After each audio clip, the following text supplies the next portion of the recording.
विधिमंडळाचं पावसाळी अधिवेशन सुरू असून यात विधान परिषदेतील काँग्रेसचे गटनेते आमदार सतेज पाटील यांनी खेळाडूंच्या नियुक्तीसंदर्भात विलंब होत असून नियुक्ती मिळत नसल्यानं खेळाडू हे मिळालेले मेडल्स परत करण्याच्या तयारीत असल्याचं निदर्शनाला आणून दिलं।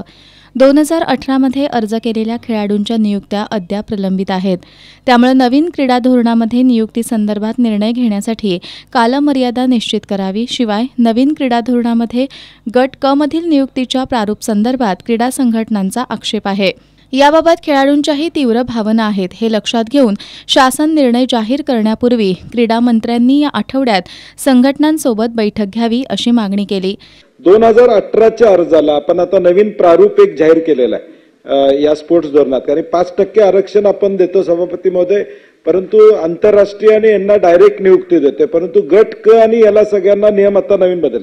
राज्यातल्या सगळ्या संघटनांनी याला विरोध केलेला आहे, तशा हरकती त्या ठिकाणी दिलेल्या आहेत राज्यातल्या सगळ्या संघटनेने। जो प्रारूप या अधिवेशनाच्या काळात क्रीडा मंत्र्यांनी संघटनांच्यावर बैठक करावी, कारण की महाराष्ट्र ऑलिम्पिक असोसिएशनने सुद्धा या प्रारूपमध्ये काही चूक गट क मध्ये विशेष करून गट क च्या भरतीमध्ये आता नॅशनल खेळला तरच तुम्हाला त्या ठिकाणी नियुक्ती मिळणार आहे।